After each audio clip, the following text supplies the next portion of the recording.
thank you all for joining us this evening for this event, the second in our series on magic this year at IRCPL, on tonight, Decolonizing Magic.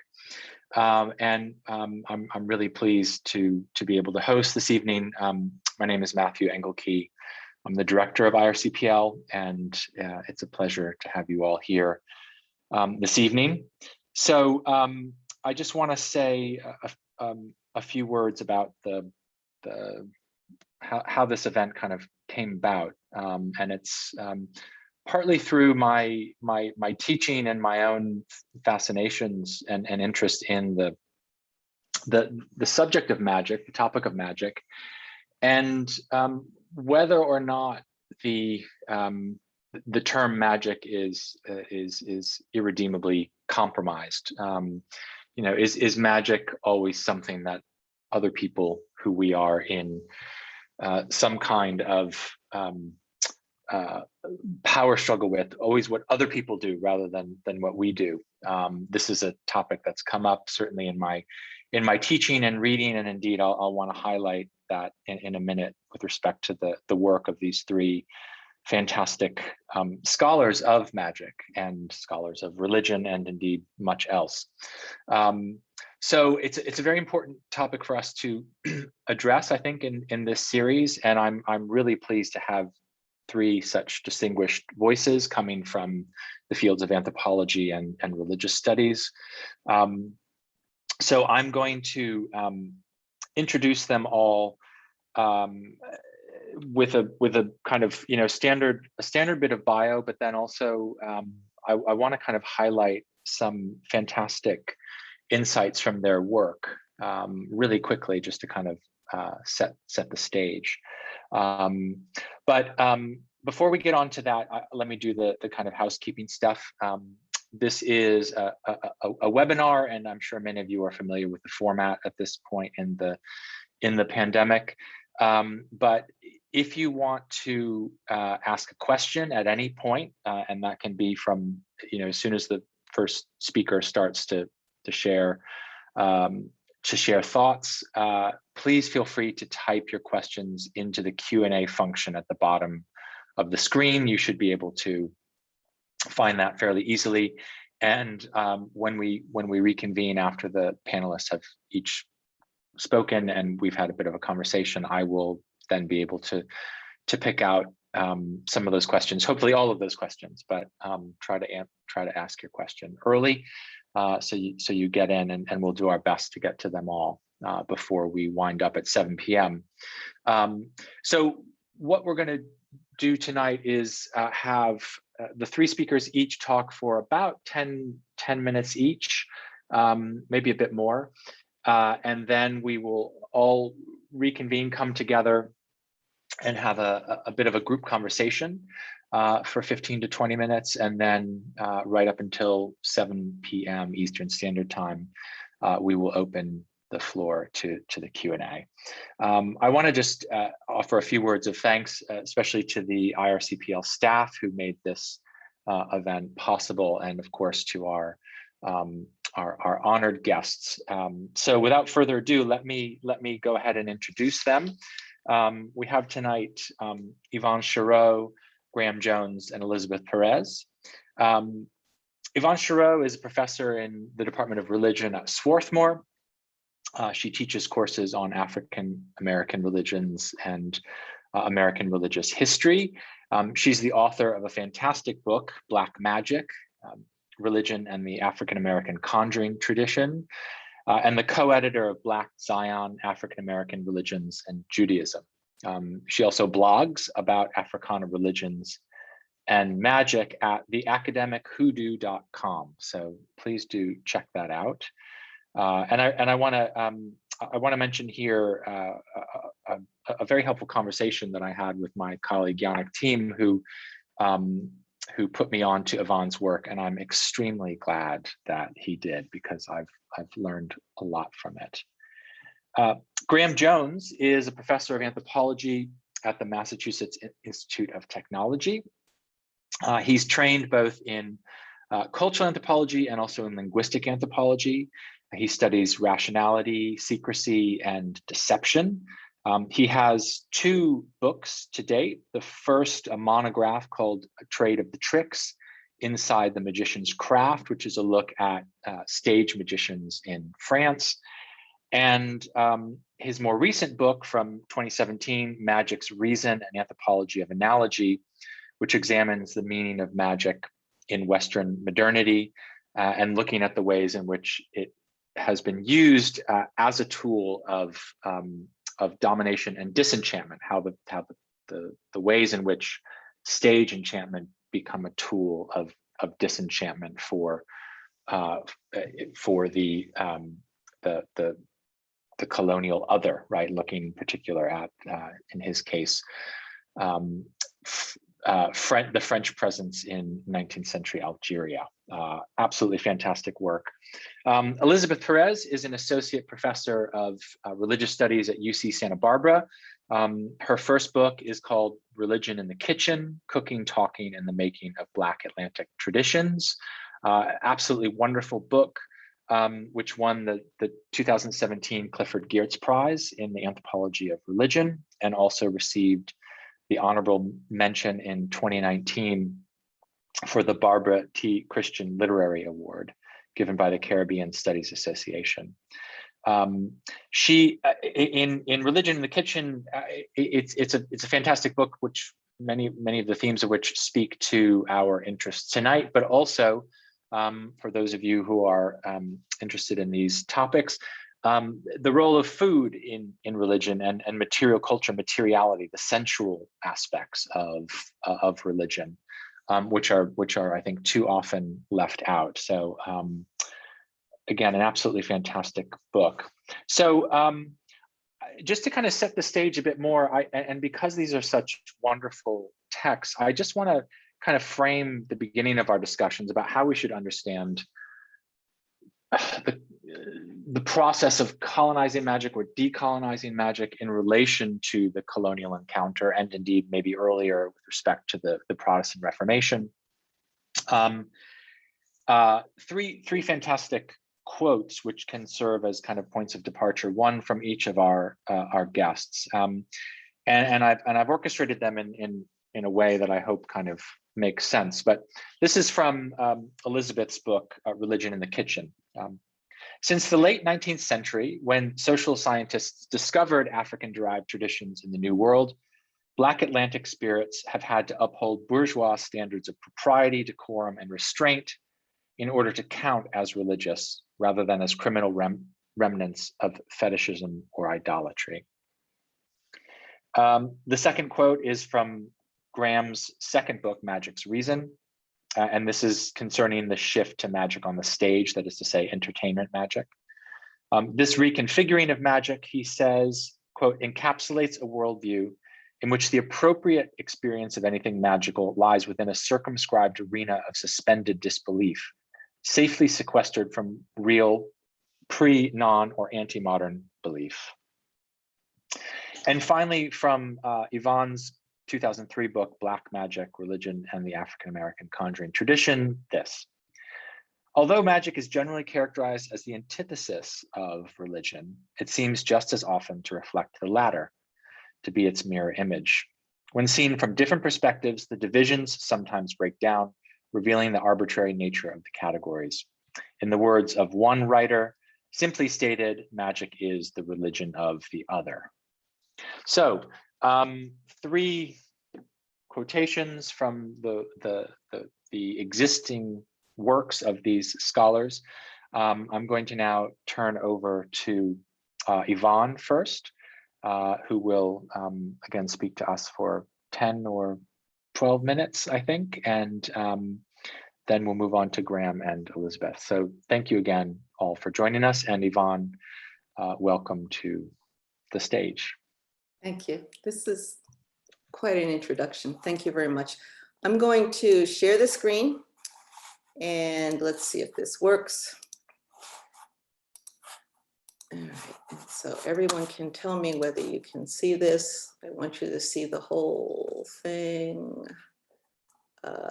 Full screen. Okay, everyone can see? Okay, so I just have a few minutes. The time shrunk to make a few points and to show some slides, so let me get started. Today, I want to talk about the relationship between religion and magic, looking at something that I call graphic voodoo. And so I want to give a content warning for some disturbing and racist images. That's kind of the point. My focus is Black religions as they're seen in 20th century comics. And I chose comics not only because I'm a geek about such things, but because I believe that comics can provide us with an interesting archive of visual histories of race and religion, since the comics articulate the values, beliefs, and sentiments of their creators and their consumers in different historical moments. So, but very first, at the outset, I want to distinguish between two things. Vodou, the indigenous national religion of Benin, Nigeria, and Togo, West Africa, and Vodou, the indigenous tradition of Haiti. Starting from this place, I want to talk about how the tropes of voodoo converge with these Africana religions. Now, what do I mean by voodoo? Voodoo is a discursive category that references religion, but it is not a religion. It is a term that essentializes religion. Like witchcraft and sorcery, voodoo contrasts religion and magic using the rhetoric of accusation and defamation. And this is really an important point because the concept of voodoo originates in the European colonial imperial imagination during the early modern era, as it established sharp lines between the civilized and the savage, the Christian and the pagan, the Black and the white, and other binaries that define the other for the West. Now, in his book, Magic, A Very Short Introduction, Owen Davies states that the word magic was used by religious authorities in opposition to our outsiders. He specifically mentions Haitian Vodou as an example that defies this classification, since it might be characterized as both magic and religion, he says, without necessarily being taken as pejorative. So what about voodoo? So it was not until the third decade of the 20th century that voodoo came into wide use in the United States, in part facilitated by the comics. And this was such an irresistible topic, and the term quickly became part of the lexicon of serial comics in the Golden Age. Now, I'm going to run through these images very quickly. It's sort of a history of voodoo in the comics. These were some of the popular comics during the Golden Age. You may recognize some of them if you're interested in comics. The Golden Age, by the way, is the era from about 1938 to 1950. But you really see this theme. This is one of what became Marvel Comics, one of their earliest comics. And this is, of course, the great Will Eisner's The Spirit comic. So voodoo themes were very much a part of a lot of the comics in this period. It continues on. Captain Marvel, some of you know the more recent iteration of Captain Marvel. Mandrake the Magician, another interesting comic about a magician. And then our beautiful Wonder Woman, and our wonderful Donald Duck. So these themes of voodoo seem to sort of infuse the comic sensibility all the way to the end of the 20th century. So how does this voodoo relate to religion, to Africana religions? First, we can see that the earliest iterations of Africana religions in the comics are rendered as sorcery and witchcraft, as with images that appeared in early 20th century US newspaper and magazine cartoons. And these were primarily political cartoons. In this talk, I'm not talking about European images, European cartoons, bande dessinée, comics like Tintin from the early 20th century. I'm really sticking to the American comics that I like. The way that the comics utilized images and symbols to create a picture text shorthand allowed the associations between Africana religion and magic to be made very explicitly. And it's this combination of written and visual imagery that I call graphic voodoo, okay? Graphic voodoo occurs very early on. This is one of the more popular comics. And again, I'm just gonna zip through these images really quickly. The images of the African cannibal, the African magical worker. Our beloved Dr. Seuss was in on it too. I'm very sorry about this. And then this is actually the first image of an African on a cover of an American comic. And this is in the 1930s. So these images or these renditions of graphic voodoo portray African people as denizens of an exotic geography, as seen in images that refracted visions of race and religion through a prism of colonialist reference. So in the comics, the African person is portrayed as inferior, lacking intellectual virtue, without God, law, religion, or commonwealth. So depicting Africa in this way, the literature projects white Western Christian standards against the perception of non-Christian peoples and their religious functionaries as devil worshippers, voodoo priests, and witch doctors. And it's this latter image that I want to focus on for a second. What interests me is how this caricature of the witch doctor is elaborated over time. At its origins in the 1930s and early 40s, it arises as a kind of parody of the Black subject. Later on, there's a shift. We begin to see with crime genre comics, illustrations of the voodoo doctor as the evil nemesis. So while starting out emphasizing the nature of Black spiritual traditions as the harmless superstitions of an ignorant and childlike race, Africana religious beliefs are become overdetermined with a menacing, violent supernaturalism. And so the comics begin to attribute a kind of mystical fanaticism to Black people and their spiritual practices. We see comics with moralizing overtones that ascribe Africana spiritual traditions with diabolical sources and intents.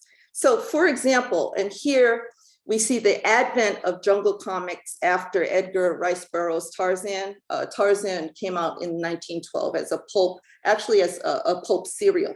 I would argue that these popular comics, with their diminution of Africana religions, function to rationalize Western imperialism by consolidating Christianity and whiteness into an American identity. And there have been other comic scholars who have written about this idea with respect to race and gender and nationality in the comics. So Tarzan really took this, and Tarzan themed comics really took this.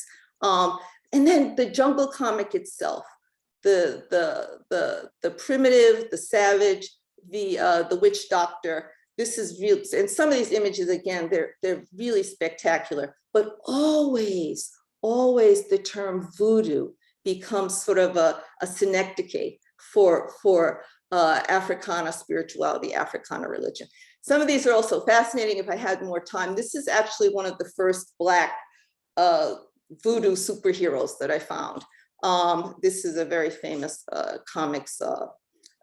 Both of these are really famous comic artists. This is actually the art of an African-American comics artist. So there's a lot going on here with these voodoo themes. Supremely ironic, this is a magician hero who is also a comics hero. Okay, so what happens? How do we get to this place? In the second part of this idea, graphic voodoo themes become connected to an insurgent Black spirituality that made specific reference to Haiti, not Africa. The US culture industry, starting around the 1920s or so, drew inspiration from the occupation of Haiti, which began in 1915 as a military intervention that coincided with the expansion of Western powers elsewhere in the Caribbean and Latin America. The comics material incorporated sensational eyewitness accounts from Marines and American journalists, which provided the outlines of a voodoo aesthetic that took its inspiration not from African indigenous religion, but from a distortion of the history of anti-slavery revolution in Haiti, which gave birth to one of the most powerful and long-standing images of the Black Atlantic, in which the religion of Vodou, not voodoo, played a significant part. And here is where we begin to see some spectacular graphic voodoo narratives that project white fears and anxieties over the impossibility of Black rule. It was the rise of the independent Republic of Haiti, of former slaves on the doorstep of the US more than 100 years prior that initiated the horror imaginary that was to be perpetually associated with voodoo in the comics. This would be reinscribed in the comics for the rest of the 20th century. So from this literature of the American occupation, again, from about 1915 to 1934, we begin to see the culture industry grabbing onto this notion of graphic voodoo. The first zombie movies, for example, come out, and this becomes sort of a new I would say, symbol for how we think of Africana magic versus religion. So this last stream, and I'll wrap it up here, corresponds with the emergence of voodoo as a visual commodity that established Gothic style horror as a genre in the programming of voodoo for mass entertainment, okay? And so here you see very explicit connections with horror comics, which prior to the Comics Code in the 1950s were really very, very popular. So this is the final iteration, and this is what kind of gives me hope, all right? This would be post-1954, post the Comics Code. As comics reproduced Americans' uncertainty in the rapidly shifting mid-20th century geopolitical milieu, this included the rise of anti-colonial independence movements across the globe, the Cold War, nuclear proliferation, Vietnam. We begin to see graphic voodoo deployed as an amoral force. In other words, during this is the 70s, this is the so-called Bronze Age of comics. A character by the name of Brother Voodoo debuted in the Marvel horror series, Strange Tales. Now, Brother Voodoo became later a blaxploitation comic figure, Black hero, but he begins as a horror, part of the horror series. This character, though, ushered in new figurations of Black heroes and superheroes that restated graphic voodoo tropes with violent, racialized, and also sexualized fantasies of Africana spirituality. Okay, but that's another talk. So to conclude, I just want to say that it is this, and I'm going to get out of here,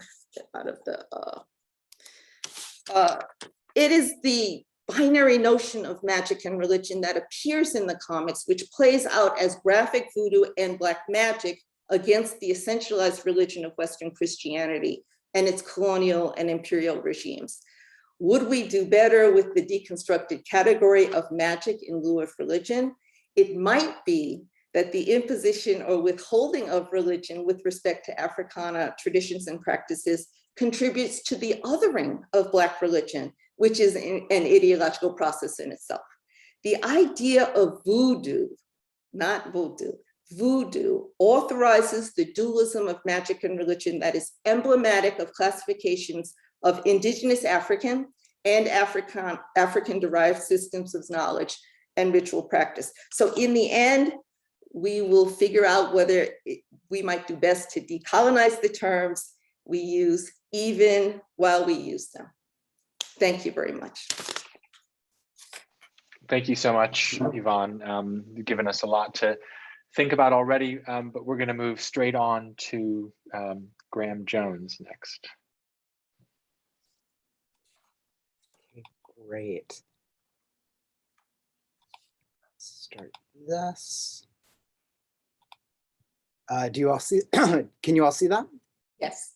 Okay, I'm glad I got to hear Yvonne's talk first because I frantically dropped in some extra slides to create some connections as I listened raptly. So in different ways, I think we're all trying to undo the arrogance with which colonial forms of knowledge viewed the magical, but I would also add scientific and religious practices of colonized and enslaved peoples. For me, that work of critically re-examining what magic is as an object of colonial knowledge, and then redeeming it as a decolonial source of value, meaning, and indeed power, has led me down a long and tortuous path. And I'll invite you to travel with me down it a bit by means of a few brief anecdotes. And I'll begin in Paris. I met the 70-year-old cabaret magician, Jacques Albin, on a blustery December afternoon in a sleepy 18th arrondissement Parisian cafe. Jack occupied a unique position in the world of French entertainment magicians, or magicos, as they refer to each other within the profession, and I was eager to hear about his career. After decades of performing in cabarets, he had become president of France's National Illusionists Union, which helps magicos file suit against employers who cheat them out of benefits. As part of my anthropological fieldwork on the subculture of magicos, I was hoping he could help me understand how the professional prospects of French magicians had evolved over the years. At one point during our long conversation, Jack reached into his worn leather satchel and presented me with a handwritten sheet of paper. A magician friend of mine, he said, knows something about anthropology, so I asked him to write down some things you could use for your research. It was a bibliography on which I saw familiar names like Marcel Mauss, James Fraser, and Emile Durkheim. Clearly, whoever had written this bibliography knew more than just something about anthropology. He appeared to be widely conversant in the field, but perhaps there had been some kind of misunderstanding, for the bibliographer had included only references concerning occult magic and its relationship with ritual and religion, works peopled with sorcerers, shamans, witches, wizards, alchemists, and astrologers. These texts constituted the cornerstone of anthropological theories of magic, but I knew all too well that with a few isolated exceptions, the scholars working in this tradition mostly treated the rabbit in a hat, lady in the box kind of magic that interested me as peripheral to their core concerns, hardly mentioning it at all. For instance, when I asked one of my grad school mentors, an elder Africanist who had trained under Evans Pritchard, to do a reading class with me on magic, he succinctly summed up the prevailing anthropological consensus. "Waste of time," he barked. "You don't work on real magic."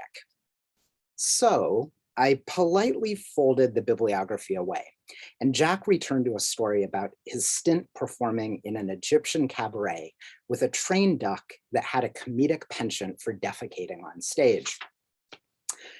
The bibliography sat for years in my files of magic ephemera, but sometimes my thoughts would drift back to it, filling me with a sense of unease. In fact, quite a number of magicians had proven eager to invoke anthropological theories of magic.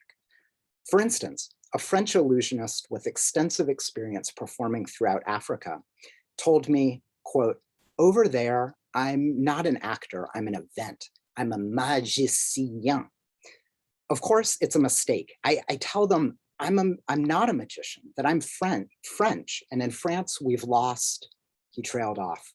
I tell them, you have magicians, you are magicians. Us, we're rationalists, and we imitate magic because we've forgotten its secrets, end quote. Drawing comparisons like this, magicos situated real ritual magic and pretend entertainment magic along a historical continuum of social evolution, tracing a one-way arc from the enchanted condition of non-modern others to the disenchantedness of the modern West. Why were illusionists so eager to propound parallelisms with anthropological perspectives on real magic in other cultures, while anthropologists appeared to be so unwilling to address the form of magic most prevalent in their own culture, illusionism? My book, oops, I did that wrong. Okay, my book, Magic's Reason, is an attempt to answer this question. Taking Jack's bibliography as a historiographical warrant led me back in time to the formative moments in the history of both stage magic and anthropology as Euro-American cultural traditions, particularly the second half of the 19th century. And a lot of what I look at is actually the iconography of graphic artist depictions of North African Sufism, which was very similar to the graphic voodoo that Yvonne described. So I just pulled out an image just to show you, so you can think about some of those connections across time and across space. So the period that I was looking at coincides with the consolidation of anthropology as a new academic discipline, and with what magicians call the golden age of magic, another golden age, when the illusionists were at the height of their creative prowess and cultural influence. One significant way that Western magicians asserted their modernity during this period was by debunking the real magic of non-modern others. Many white male magicians used public exposure of female mediums and non-Western occult magicians as frauds to promote their own careers.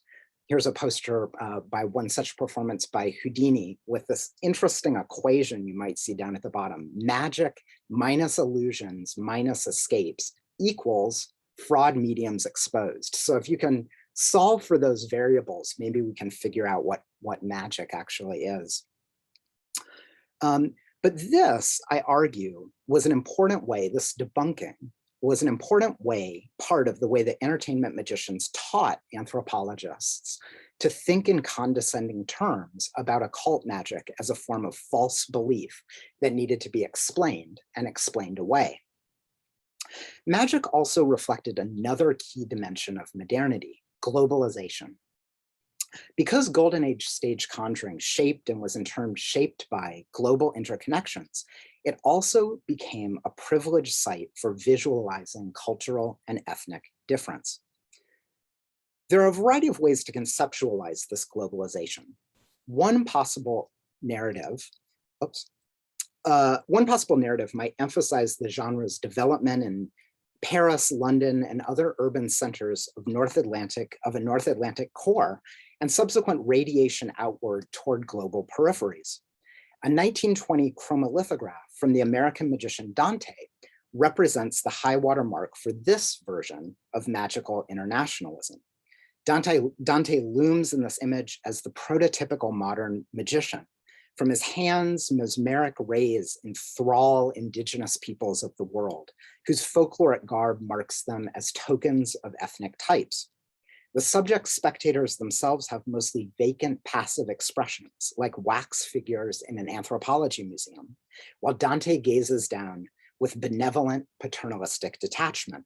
He has literally subdued the world. The globe itself rests at his feet. Another narrative might emphasize a reverse movement, whereby non-Western cultural producers, particularly from South and East Asia, came to assert their centrality in defining the genre of modern magic and exposing its limits. This chromolithograph, also from the 1920s, illustrates this contrastive dynamic. The magician Chang straddled both Eastern and Western magical worlds. Fathered by a Chinese laborer in Panama, he adopted Chinese regalia only after years of touring with Western magic acts. This image of a Chinese magician holding the earth, oriented with China at its center, simultaneously indexes the global reach of Chang's magical prowess, his own intensely cosmopolitan biography, and plays on the yellow peril hysteria of Asian world dominance.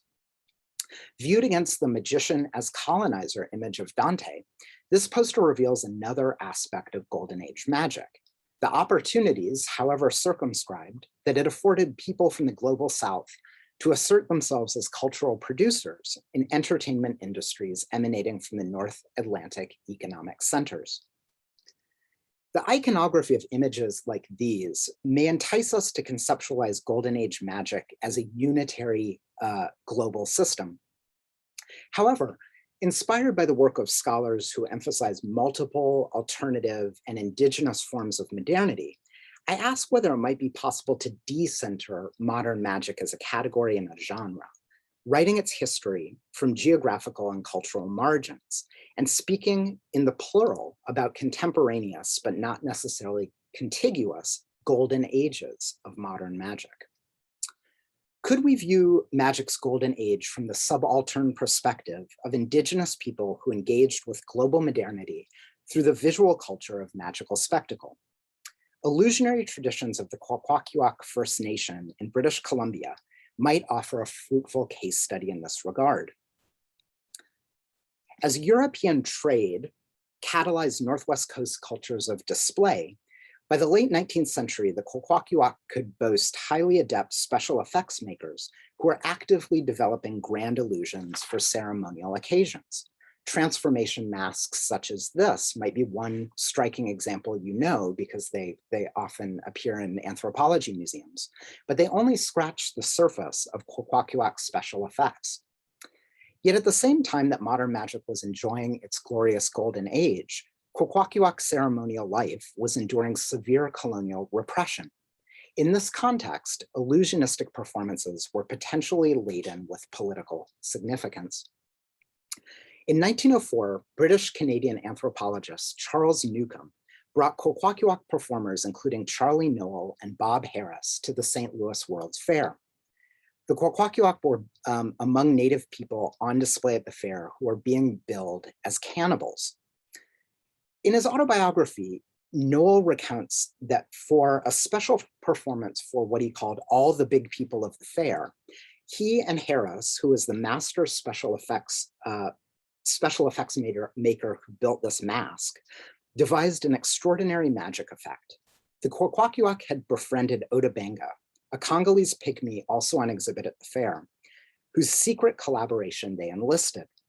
Using animal bones and mutton flesh, Harris manufactured a life-size and lifelike replica of Banga, featuring a moving mouth, a shrieking noisemaker, and a concealed bladder of blood. During a performance of the Kwakwaka'wak cannibal dance, Harris flew into a rage and snatched the real Banga from the crowd. Carrying him behind a screen, he emerged from the other side holding the double, which he threw to the ground and viciously attacked in front of terrified spectators. As Harris gnawed at its neck, ripping away strips of flesh, the dummy shrieked, convulsed, and spurted blood. Afterwards, Noel says, quote, "Dr. Newcomb never came near us. He was so scared of what Bob Harris had done. That was a murder," he said. "That means you're going to be hanged." The Kwakwaka'wak, of course, ultimately performed a ritual to revive Banga, escaping prosecution. Now, in Noel's narrative, it is the credulity of the anthropologist about Indian savagery that sets him up to fall for the phony cannibalism. The anthropologist and the other big people are taken in by a deceptive performance of static tradition that we can now better understand through the lens of a highly generative indigenous modernity. That modernity takes the form of a supremely reflexive indigenous illusionism that inserts Kwakwaka'wak's special effects wizardry into dramatic new contexts. I'll conclude now. The anthropology of magic has long struggled to escape dichotomies of rational, irrational, modern, primitive, and real pretend. My goal in this talk has been to evoke the role that Golden Age stage magic has played in the consolidation of the colonial metaphysics that undergird these oppositions. Pluralizing the modernities of modern magic could be a way of opening up more space to think about the embeddedness of magic as a category in relationships of colonial power, conflict, and resistance.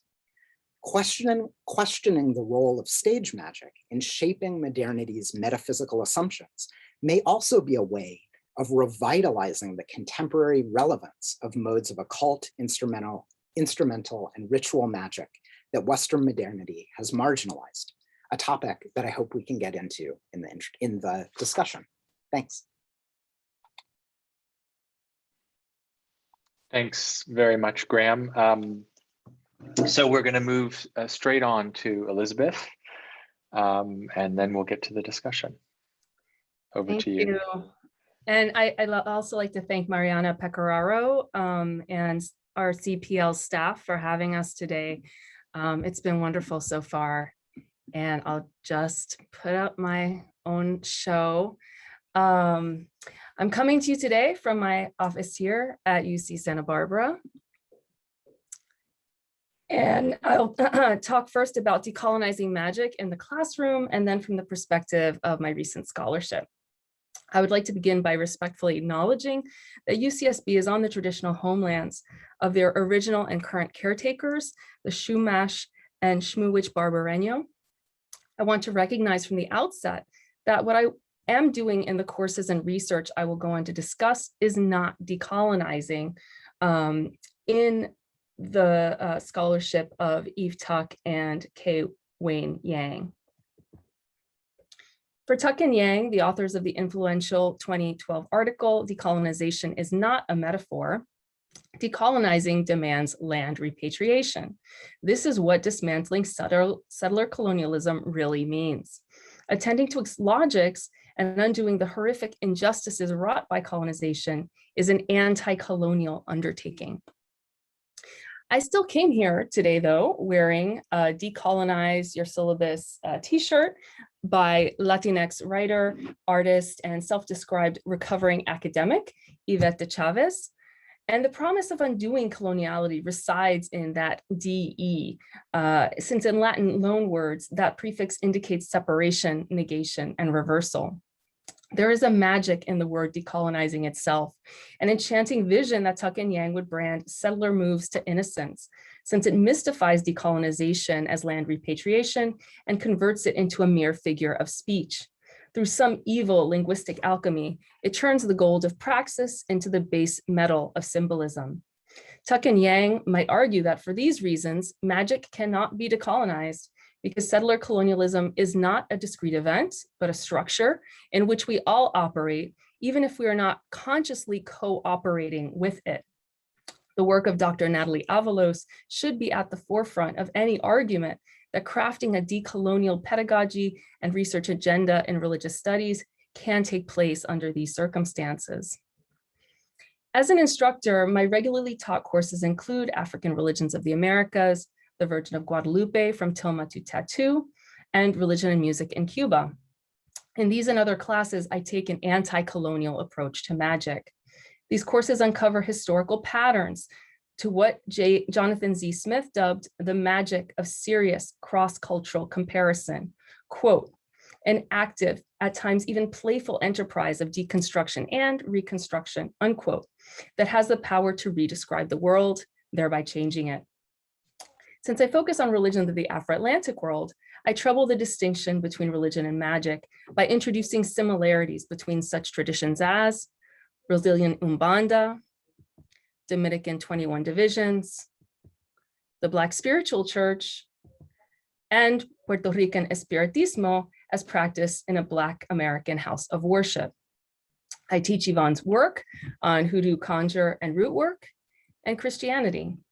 I note the ways that traditions denigrated as magic preserve local histories that are silenced in the origin myths of modern nations and their master narratives. I analyze the use of magic as a weapon of the week and introduce students to Sir James Fraser's teleology of magic as an evolutionary moment that was succeeded by religion and will be superseded by science at some point in the future.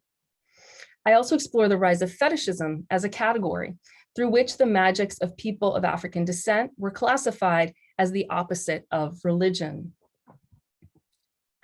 This coming spring, 2022, I'll be teaching a new course called Witches and Brujas, Religious History in Afro-Latinx Feminism. The growing trend among young women and LGBTQ people to self-identify as witches or brujas might be readily observed on social media and in music and television. As a non-binary alternative to brujo brujo with an X is based on the recent gender-neutral neologism Latinx. The bruja hashtag first gained currency in 2013 on social media to recognize the significant number of LGBTQ and gender non-conforming Black and Latinx people practicing Afro-diasporic magic, as well as solitary forms of witchcraft. Over 10 weeks, Witches and Brujas equips students with the knowledge of how magic has been colonized and covers what they would need to know to develop an anti-colonial approach to it.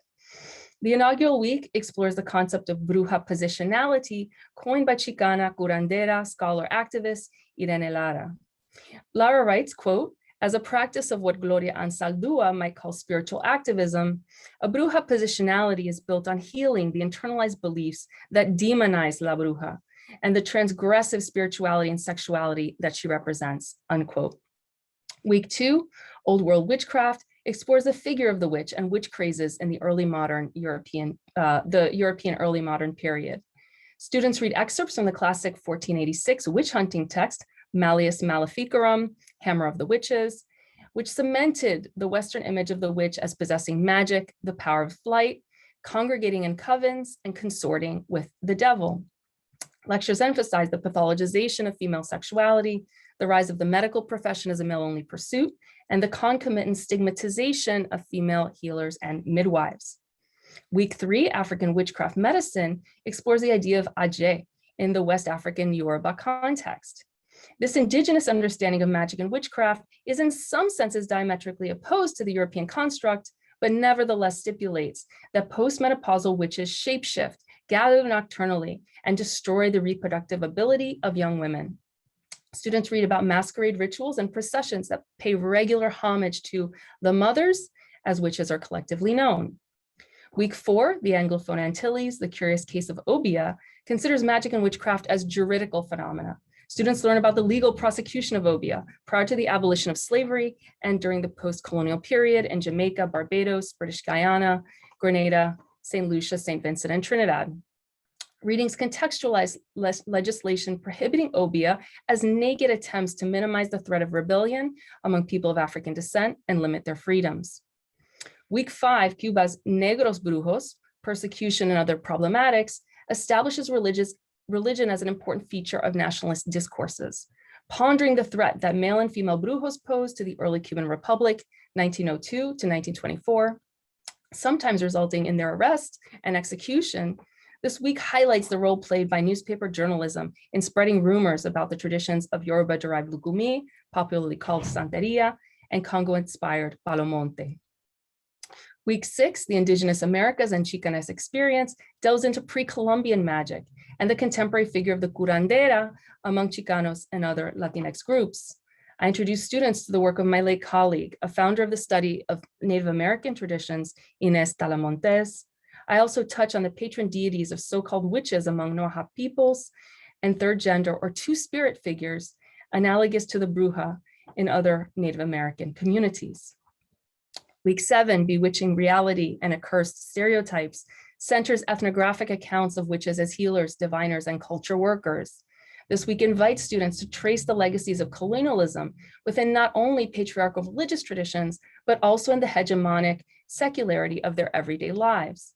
Readings unpack the ubiquitous representation of Halloween witches in children's media as ugly and sinister, and consider the Latinx religious specialists reclaiming magic as their heritage and cultural patrimony. Week 8, Contemporary Paganism and Spiritual Feminism, focuses on Wicca and New Age witchcraft, including astrology. This week thematizes ecofeminism, the deification of nature, and pre-Christian Celtic, Norse, and Greek mythologies. Students confront the dynamics of appropriation through an inventory of magical merchandise that exploits Native American spirituality. Week 9, Conjure Women, Voodoo Queens, and hashtag Black Girl Magic, delves into conjure voodoo and the magical contributions of Black American girls and women. Students scrutinize portrayals of Black witches on film and television in light of conjure feminism, a term coined by literary and media scholars Kenitra D. Brooks and Camila L. Martin to mean, quote, an occult Black womanhood that incorporates and valorizes Black feminist manifestations of spirituality, the power of the erotic, and other ways of knowing, unquote.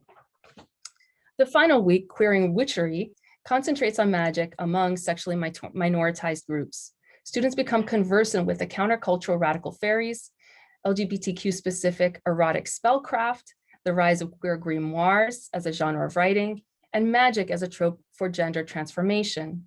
Students are exposed to the decolonial methodologies that have gained traction in the social sciences and learn about anti-colonial queer of color critiques that can bring us closer to grasping the power of magic in the contemporary world. My most recent articles have explored magic, not as theorized by scholars, but as practitioners of Afro-diasporic religions understand it.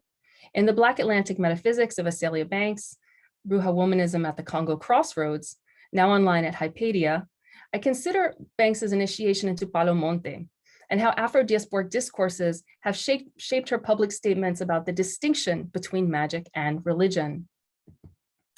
In an article published earlier this year in Material Religion, I Got Voodoo, I Got Hoodoo, Ethnography and Its Objects in Disney's Princess and the Frog, I considered the possibility that Disney actually did its homework when it came to the depiction of Black Atlantic traditions.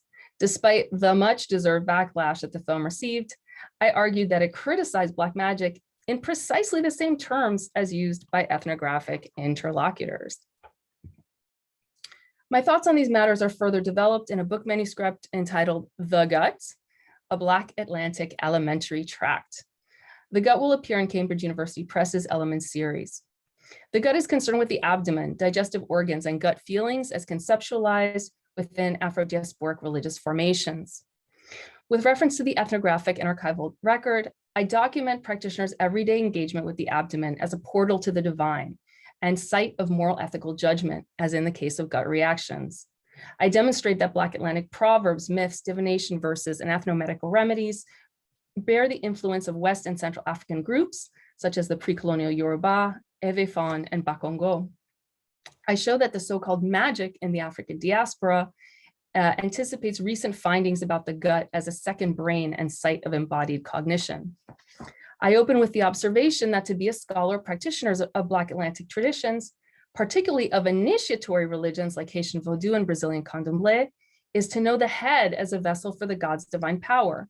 The globalization of West African Ifa divination and scholarly proponents of this cerebral oracular system have done much to promote the head, or Ori and Yoruba, as a centrally important religious site.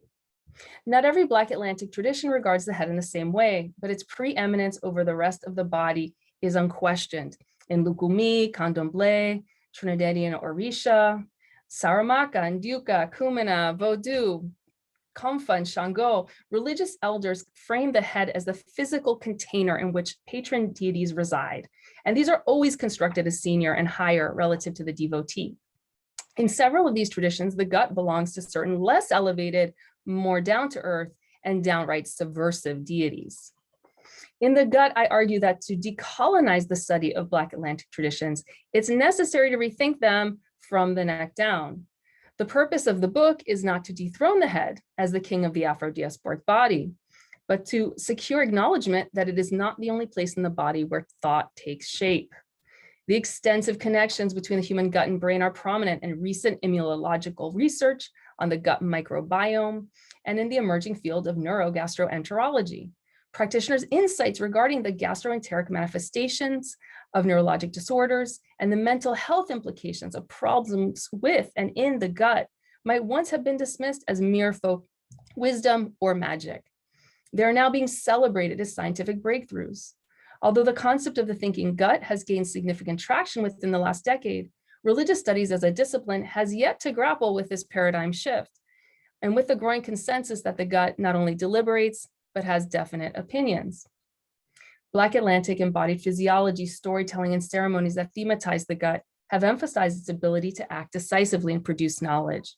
The gut's unique vulnerability to magic and sorcery, particularly through the ingestion of noxious substances, has given rise to a rich pharmacopoeia. Yet we cannot address the body's nether regions without invoking divisions between the upper and lower body that map onto entrenched social hierarchies. The conflation of the lower body with subaltern and subordinate groups may not be universal, but is pervasively cross-cultural. In the modern era, this association has rested on the naturalization of dominant groups as possessed of superior intellectual faculties and a loftier claim to rationality, which in turn grants them cultural authority and political sovereignty. The distinction between head and gut across cultures may be interpreted not only in terms of class and station, but also age, gender, race, and ethnicity. In conditions of white supremacist capitalist patriarchy, the parts of the body regarded as morally deviant, unhygienic, and closer to the ground are infantilized, feminized, and othered as Black or brown. If the head is religion, the gut is magic. Throughout the gut, I touch on themes under investigation in the cognitive science of religion in the interest of providing a non-Euro-American model of mind that locates it as one point on the gut-brain axis. In doing so, I do not simply seek representation for people of African descent, routinely excluded from theorization of human nature or the body, in a rhetorical move analogous to the institutional diversity, equity, and inclusion work some of us are called to do within our colleges and universities. Defining the Afro-diasporic thinking gut as one more local theory of mind is not sufficient to decolonize disciplinary formations organized by settler colonial logics and informed by evolutionary, behavioral, and developmental psychology. The gut commits to relativizing, or better yet, provincializing the brain as the sole locus of reason, as per secular liberal frameworks for thought and agency. What we stand to gain from broadening the category of cognitive along these lines is akin to the recognition that distinguishing between Black magic and religion has little heuristic value, but in practice has mainly served to justify the marginalization of minoritized groups. Expanding brain to incorporate the gut may assist us in coming to grips with the anti-Blackness that has prevented Black Atlantic knowledges from being accepted as such. The expansion of mind recasts Afro-diasporic religions as more than repositories of magic spells and wells of inspiration for pop culture appropriation. And this recasting would help shake off the hold of the head on Black Atlantic traditions, bringing it closer to where the magic really happens. Thank you. Thank you so much, Elizabeth. That was incredible, and I think we're all looking forward to that book.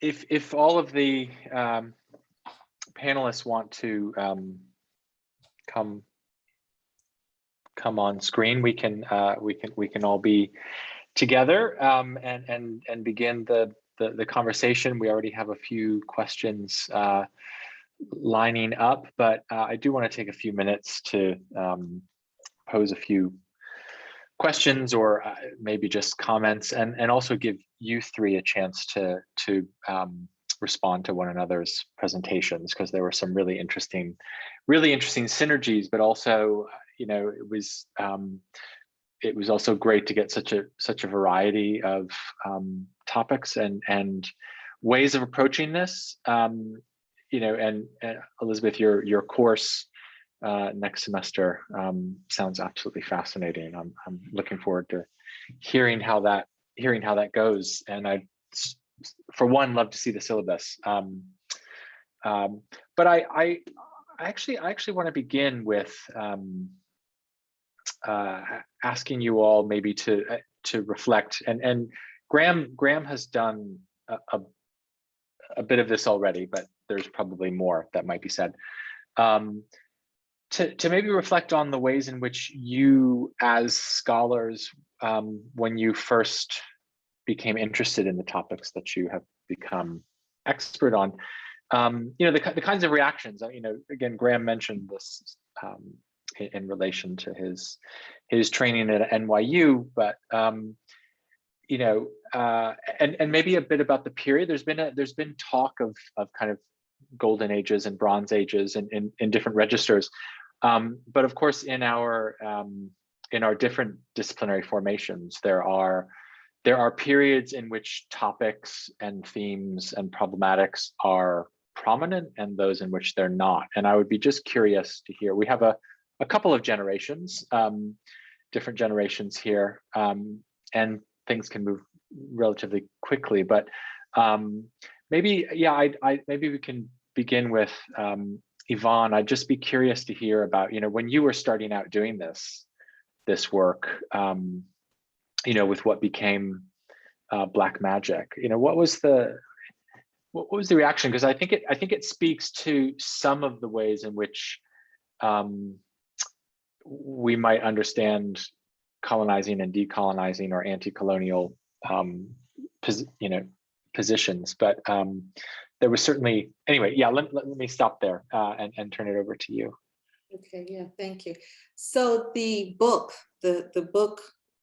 emerged out of a dissertation, and in some ways it was sort of the product of historiographical lacuna. So my mentor, advisor, beloved late Professor Raboteau wrote the book on African American slave religion, and included a tiny little slice of what I would end up writing about, which was this question of invisible institutions and what, you know, folk religion, as it was called. I began to wrestle, though, with the category right out the gate. So how do you frame something that, you know, has been called magic? How do you understand it in relation to religion? So really that's how I got started on the question. But, you know, where it connects to this current work, and this current work is sort of a mishmash of ill-formed ideas. But one thing I found and I think this is true for everyone. You might not be able to find out much about Africana religions. So the religions of the Black diaspora, Afro-Atlantic religions like Vodou, or even African religions. But everyone has a piece of voodoo, everyone. And I think that's what I'm saying. It's more than a metaphor. It's a term it's discursive, it's larger than life. So really my work, and even when I was studying voodoo and conjure, it was like, oh yeah, that's voodoo. Even my interlocutors called it voodoo. So that's the thing that ties all of this together. So I'm looking at comics, or I'm looking at popular culture, or I'm looking at the religion of enslaved people. This notion of voodoo, and where, at least in my field, at least in religious studies, does it fit methodologically, how we think about religion versus magic, but also historically. So that was like a long answer to your question, and I'm not sure that I got to it, but for me, what I'm coming to see, and this is why I'm doing comics, and I'm really kind of a dilettante, the comic studies people hate this kind of work because it's, it's not critical and it's religion, oh my gosh. But where I see it's coming, it really comes together in this notion of, it's the power of the category. The power of the category, whether it's magic versus religion, or whether it's voodoo versus all that other stuff that Black folk do. And that to me it's really fascinating. So I don't know if I answered your question. I kind of meandered, but I got into this, and it seems sort of natural, but I got into it the way that a lot of us got into it. There was like a gap in the research, and you're like, oh, what can I write my dissertation on? But then it sort of emerges into something else. And what's interesting, and I love the panel today, a lot of these topics intersect in some fascinating and unpredictable ways. Right. So, and I'm sure we can talk about that later because I have questions for both of you guys. So yeah, does that answer the question? Yeah, no, that's great. And I do want to give you all time to maybe reflect on each other's presentations and the synergies and otherwise. But let me go to Elizabeth next, just because since Graham shared a bit, but Graham, if you do have more stories, but Elizabeth, yeah, how was this received? I mean, and it's also some of the work that you've done is more recent and kind of standalone articles. I don't even know if you would see your book, as about, I don't know how you would kind of circumscribe what it is about. I mean, religion in the kitchen, right? I mean, so that's a choice, but like how, anyway, I mean, in some ways, I think it does intersect with some of the images that Yvonne was showing of the cauldrons and the idea of this association of others, whether it's Africans, voodoo, witch doctors, cooking something that other people are going to ingest, and that therefore gaining control over them.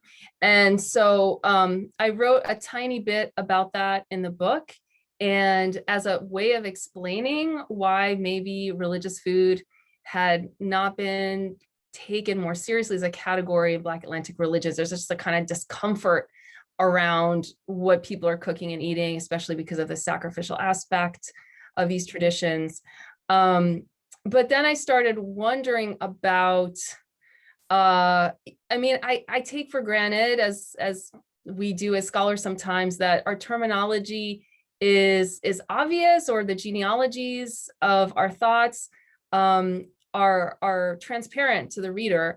And I mean, I'll just say that, for example, in my presentation, I'm very much a Durkheimian about the distinction between magic and religion. For me, there is no real heuristic value. It's a matter of scale, and it's a matter of community versus not. And that's kind of how I perceive the distinction in my own ethnographic work.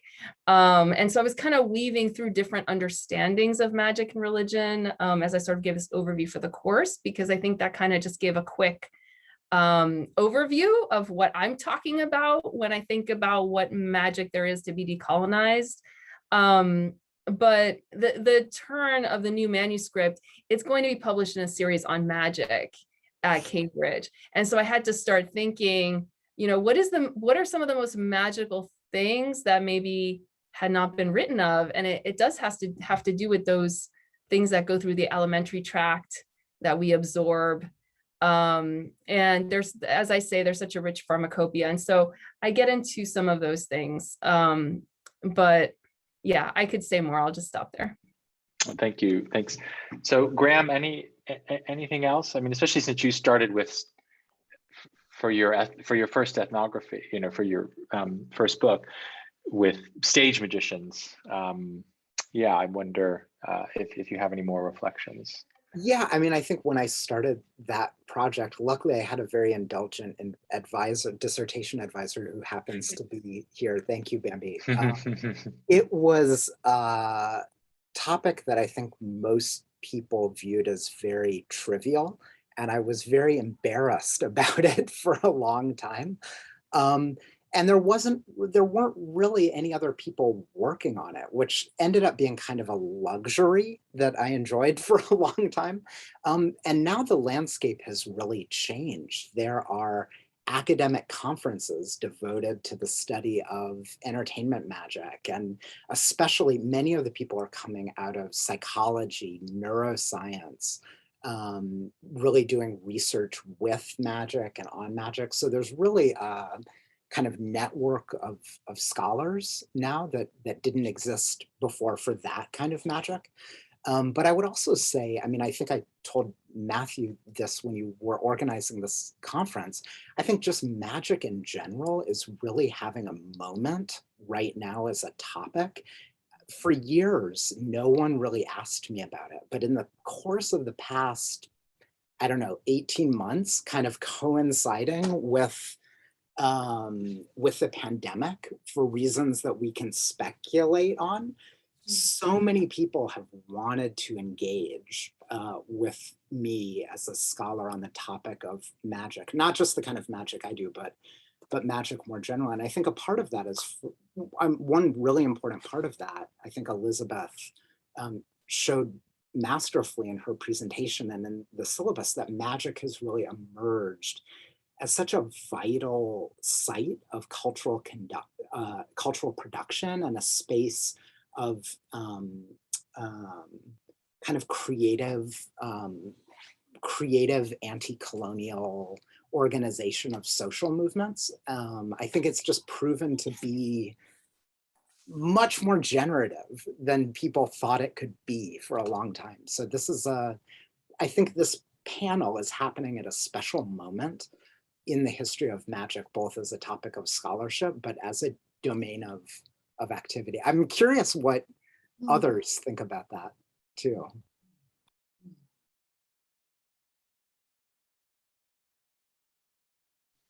Sorry, I was having trouble with my mute button. Yeah, no, well, let me ask. I mean, that's a fantastic question, and it's definitely something that I, was thinking about in bringing you all together. And you've all shown so well and documented so well the ways in which magic was a colonial construction, right? And again, the kind of it's what other people do, right? It's what the savage does. But there is this I don't know, minor tradition or alternative tradition or set of traditions in which the registers of magic, both discursive and material, again, kind of picking up on some of Elizabeth's points with respect to the body and the appetites, right, in more ways than one, are offering resources for thinking about things, whatever those things may be: politics, social organization, the climate crisis, thinking about these things otherwise, right? Offering other kinds of vocabularies. And I'd just be curious to, I mean, again, this comes up, Yvonne, in some of your work that you didn't necessarily talk about tonight. And then, of course, Elizabeth, and in the things that you were speaking about with respect to the ways in which traditions of magic and the occult are being embraced by young people, maybe not, maybe outside the academy, and you know, basically kind of, you know, a finger to the man. I don't know what, you know, it's just like not accepting the terms of how we should understand what this is, and the shame or the embarrassment or the kind of like nod and wink that go along with it. So anyway, yeah, let me ask you for the three of you to reflect on that, and then we will get to questions because they are building up. I'll just speak to one piece of what you said. I've become more recently interested in for like the young people, for lack of a better idea, and how the young people, and actually like Graham, I have been asked about hoodoo. And it's great that I'm on leave because I've been asked to talk about this more than I wrote my book nearly 20 something years ago, but I've become more interested in how young people in the social media age are adopting, appropriating, rethinking magic and religion, or I'll just say hoodoo and religion. And I'm learning more and more about it. And the work that Elizabeth is doing, I mean, I love you, because this is what I see as one of the issues. It's not only that people are interested in this, or they're turning to this, or it's a fashion. The assumption is that, at least in religion, because I'm speaking of this in terms of religious studies, people are turning, the younger folk, certain demographics are turning away from religion to this other thing, whatever we're going to call it. I'm not sure about that. I actually, you know, and that's something I really want to understand better. I see, as I did with my work on hoodoo in the enslaved communities and populations, sort of a mingling of hoodoo / magic and Christianity and religion. So, and even today, we're seeing more of a mingling of people's magic in their religion, whether it's Africana religions, African derived religions. So that's something that is happening on the ground. I mean, and sure, there's like a lag before academics discover it and try to make sense of it. But to me, it's something that is very recent. I don't have a sense of why. I don't have a sense of, you know, who, although again, I'm focusing on the young folk. But there's been some sort of shift. And so I'm delighted that this is the topic that we're talking about, because it's worth looking at now when it's happening. So that, you know, that's my thinking of it. I do tend to meander when I'm answering the question, but I'm so excited about, again, the connections between the work that you guys are doing and my own. Great. So Elizabeth or Graham, do you want to jump in here? Yeah, I mean, I can drop in and just say that I have seen also online, maybe since 2010, as kind of escalation of interest in hoodoo, and sort of on the one hand, younger people, and here I'm thinking maybe 27 and younger, people seeking out Afro-diasporic religions, but being really turned off by the chain of command, for lack of a better term, and the hierarchies that exist. And also seeing, especially for younger Black women, especially thinking about the reconnection with the ancestors that hoodoo provides, and thinking about magic and conjure in their families, and thinking about, okay, aunts and grandmothers, and really honoring their work and kind of seeing them as present. And so there's a kind of, there's at one level, I think, also with Latinx women, a kind of desire to reappropriate these symbols, whether they be the Virgen de Guadalupe, Santa Muerte, and also a real like a kind of allergic reaction to the idea of a church. And this is where the Durkheimian piece comes in, is I think people think in terms of magic, it both appeals to kind of entrepreneurial spirit, and also a sense that you want material results. If you are going to invest time in something, you do not want to be wasting it. You want to see some kind of consequences. You want to see a cause and effect come about. And so I think these are all ways that sort of magic, I saw somebody asked about spirituality, that spirituality and magic in Courtney Bender and Omar McRoberts' idea of what spirituality is. They work together right now in youth cultures. And I mean, we can focus on appropriation of different kinds of magic, but I am really interested in people kind of reconnecting with what they perceive to be as their roots. Yeah, good.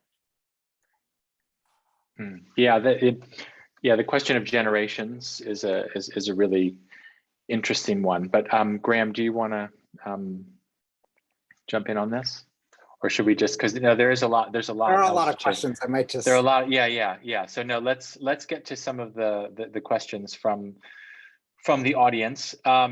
So we have one from Adam Carroll. This question. My question is about the occult. Are not sorcerers, alchemists, actual magicians in the Western tradition distinguished from spiritual leaders by their manipulation of reality and sometimes problematic instrumentalization of mysterious and possibly powerful transpersonal forces? Isn't this discourse reflecting the guilty conscience of the West that we are Faust-like in league with sinister forces that we cannot ultimately control? So, I mean, here picking up, and this is, I just want to, before turning over to you all, I'm really struck by, in Yvonne's book, she defines, she offers working definitions of magic and religion. Elizabeth has, put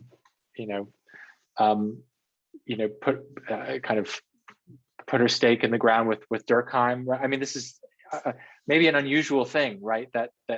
And I know no one is offering a hard and fast definition, but to me, it's interesting how some boundaries or kind of family resemblances of the magical have started to emerge in the conversation. So this is speaking to the question of instrumentalization.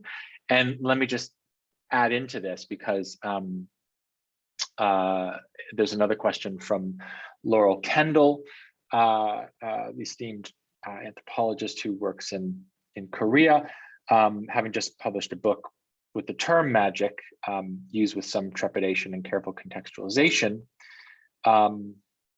Oops, sorry, the question disappeared. Oops, I just typed an answer and it might have made the okay. disappear. Oh, it made the question disappear. Oh, so I think you can, okay, so no, I found it again. Sorry, I won't do that. I won't ever. No, that's okay. That's okay, no, that's fine.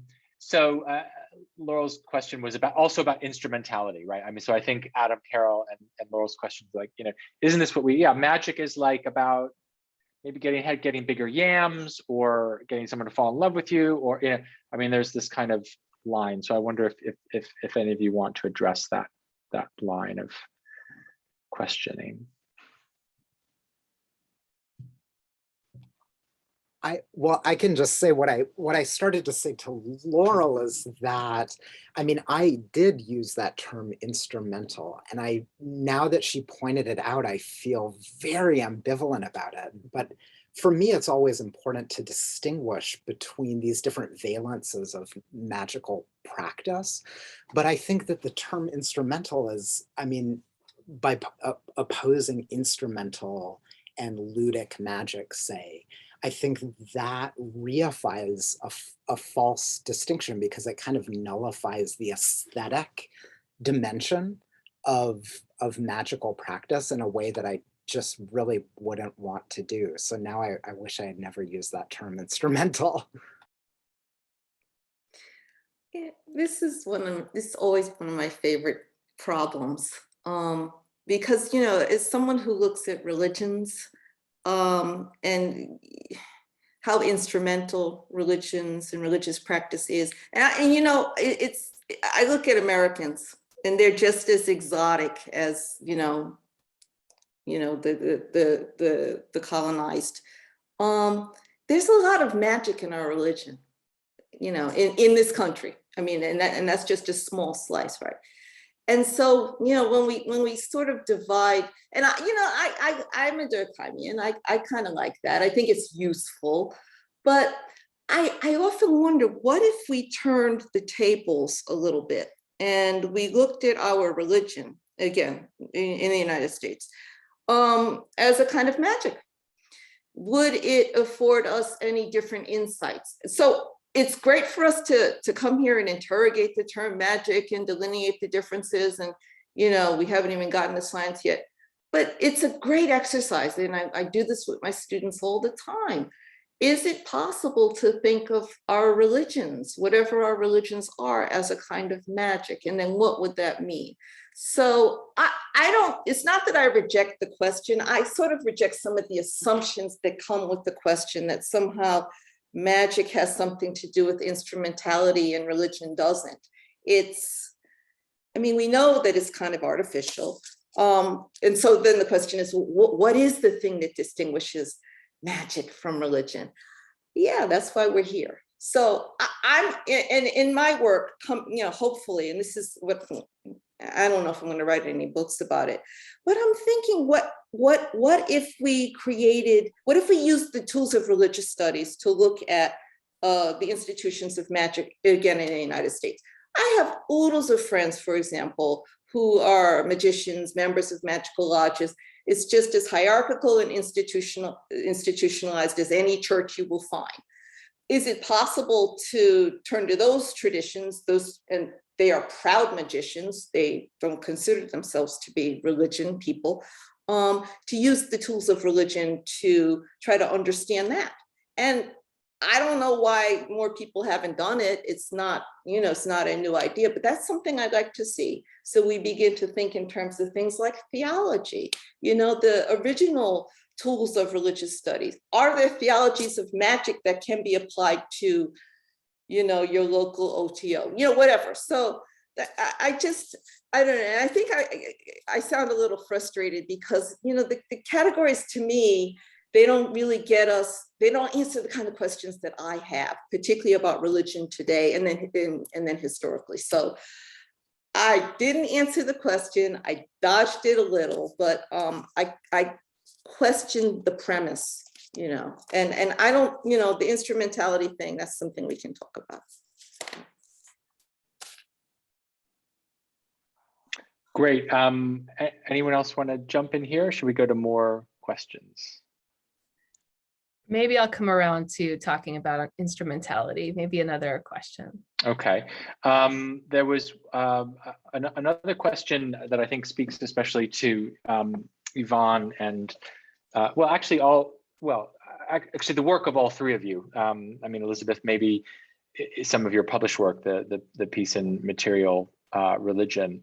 It's by Natina Gilbert, which I think Graham is answering as well. I said I wouldn't do it, but I couldn't resist because it was such a good question. I'm sorry. It's a great question from Natina Gilbert, who is a grad student at the University of Rochester, and I had the pleasure of having in my magic seminar this summer at Cornell, the School of Criticism and Theory. And the question is, there have been various remarks made on the recourse made to iconographic and shorthand visual representations of various kinds of magic as bound up in the process of othering various groups. Is there a reason why magic as an idea, practice, performance, etc., lends itself or is vulnerable to this kind of simplified visual representation? So who wants to take that? Maybe Elizabeth, why don't, you know, again, what you didn't kind of talk about your piece on representations in Disney, but maybe you can kind of speak to a bit of this. Yeah, I'm still kind of trying to think about this question. Why is that? I mean, I guess in some ways it has to do with the way that metonyms operate. And maybe that's an overly sort of linguistic way of understanding this process. But, you know, the part serving for the whole, Yvonne mentioned synecdoches, and I think that because magic often involves stuff, it involves objects, it's been easy to kind of extract those objects from their context and then just make them stand for, you know, this is what the magical enterprise is about. I mean, we could also think about the sort of the way that the fetish operates and thinking about the fetishization, you know, whether we're thinking about, you know, the fetishization of skin color, the fetishization of different racial groups, or the fetishization of fetishes in Central Africa and then in the Caribbean, right? There's a way that I think the person who is objectifying or the groups that are objectifying derive some kind of pleasure. There has to be some kind of libidinal aspect, I think, to the stereotype, that there's something pleasurable in being able to sort of summarize or capture, to capture just with an image, the kind of whole identity and the complexity of a group or situation. And maybe that's why that happens with magic. And I, kind of in some ways made an attempt to kind of think about, well, why is the gut associated with the lower, with magic so pervasively in religious studies, whereas, the head is recognized as being a religious site instead of a magical one. So I'll keep thinking about Tina's question though. Yeah, no, that's great. And yeah, the exotic and the erotic, right? I mean, is, this kind of, these registers of, are prone to easy visualization, right? Anglican, like, who wants to see a picture of an Anglican priest? Like, that would just be so boring. It'd be so boring, right? I mean, in terms of the of course, and the question of like the audience, right? Who are these images for, right? I mean, that's another. Yeah, and I think in terms of images, we have to think kind of like capaciously of also concepts, like images as concepts, because, for example, the term hocus pocus, that supposedly comes from, hoc est corpus meum, which is the transubstantiation. That's what the priest says at the mass. But, then you have this little, cute little phrase that kind of sums up that, oh, Catholicism is a kind of magic and not Christian, and it's not true. It's just tricks. And it's a tricky kind of potpourri that's going on in a Catholic mass, as opposed to, what a real Christian service should be. So Yvonne, you want to come in here? Making me think, and I don't have an answer, but the word that I keep seeing, because the images to me are what the images turn us on. I think it has to do with the fantastic, and this might not be what the question, I lost it, was asking, but the shorthand imagining of images, imagining of magic with these images or these visuals, it has its own aesthetic. Well, yeah, back in the day, maybe not an Episcopal priest, but there is certainly an aesthetic of miracle in a lot of the artwork and a lot of the images from, an earlier period that were quite magical. So I'm thinking more and more about the fantastic, and that is probably part of the appeal, whether it's the fantastic of horror, which is something I didn't want to study, but it's everywhere when you look at voodoo, or the fantastic with respect to miracle, which is something we know, this is part of our religion idiom. I'm thinking that has something to do with it. I'm going to have to pull up the question again because I lost it, but that word kept coming to me again and again and again, conjoined with the notion of magic, fantastic. We don't hear that about religion. We used to, I've been really interested in Professor Kreipel's work about religion as the super or the supernatural. And that has its own aesthetic. And actually he wrote about comics too, so, and kind of inspired me. I'm wondering if that's one of the lines between the religion and magic that at least I want to rethink, but I don't know. I want to pull up that question again because it was such a good one. All right, thank you. We can, we can save the questions for you. Graham, any kind of final thoughts on this? Yeah, maybe. I thought those answers were so good. I think a few things. I think that a part of the reason that magic is appealing as a site of kind of intextualizing alterity is because of its association with performance, for one thing, embodied performance. It's not just about kind of representing a specific belief as non-normative, but rather a mode of believing. as somehow deviant. And so I think kind of the embodied nature of certain practices in a performance, in the space of performance, makes these kind of magical things particularly kind of provocative to represent. But I think there's also something powerful about the element of secrecy, which Most describes as so important in magic, that there's this prurient kind of revelation of something that's concealed. And so I think there's a kind of also trope here around the edges of kind of peering behind some kind of veil that we shouldn't otherwise have access to. I think that is also a part of the titillation of this kind of fantasy. Yes, well, that is I can't believe it's 7:02 already. We had a few more questions. I'm very sorry we didn't get to them all. I'm so glad to see. I wish we could all be together. Obviously, right? There are some fantastic questions still to be asked, and a number of people joining us from San Diego, from Toronto, from Bogota, all over, and I'm so glad to see such a fantastic audience here of both colleagues here at Columbia, students here at Columbia, and indeed many of you well beyond. It's so great to see this gathering.